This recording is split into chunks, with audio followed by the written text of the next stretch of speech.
আজি নহয় দশক দশক ধৰি এইখন দেশ এইখন ৰাজ্যৰ বিশেষ বিশেষ অঞ্চলত যিদৰে বেদখল কৰা হৈছে, কোনো আইন কানুন নোহোৱা হৈছিল এইখন ৰাজ্যত, সকলোৱে কেৱল মাটি দখলতে সিদ্ধস্ত হৈছিল।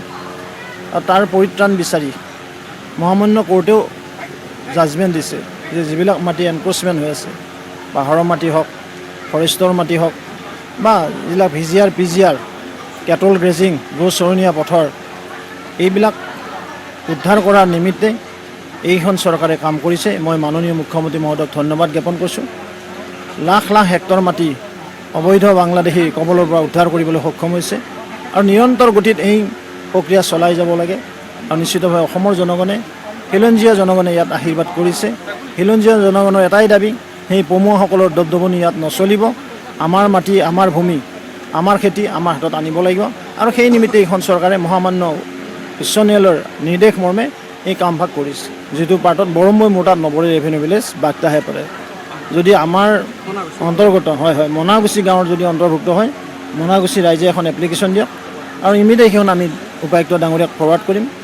নতুন যি ভূমি আইন আছে, নিউ লেণ্ড পলিচি মতে 100 বছৰ অধিগ্ৰহণ কৰিলেও এই মাটি বা বেদখল কৰি থাকিলেও এই মাটি তেওঁলোকে এৰিবলৈ বাধ্য।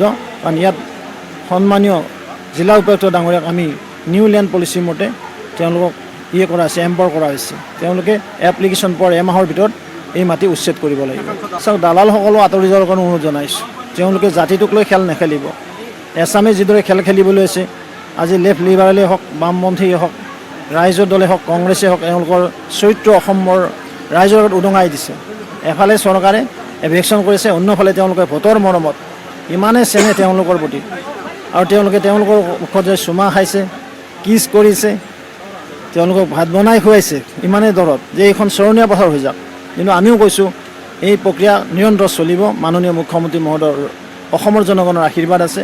অসমৰ জনগণে এইটোৱে বিচাৰে, এখন বেদখলমুক্ত অসম হ'ব লাগে। আজি নহয় দশক দশক ধৰি এইখন দেশ এইখন ৰাজ্যৰ বিশেষ বিশেষ অঞ্চলত যিদৰে বেদখল কৰা হৈছে, কোনো আইন কানুন নোহোৱা হৈছিল এইখন ৰাজ্যত, সকলোৱে কেৱল মাটি দখলতে সিদ্ধস্ত হৈছিল।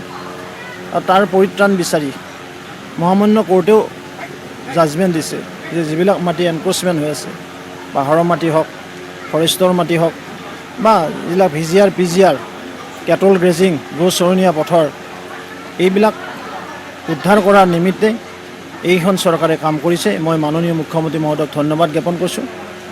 লাখ লাখ হেক্টৰ মাটি অবৈধ বাংলাদেশী কবলৰ পৰা উদ্ধাৰ কৰিবলৈ সক্ষম হৈছে আৰু নিৰন্তৰ গতিত এই প্ৰক্ৰিয়া চলাই যাব লাগে।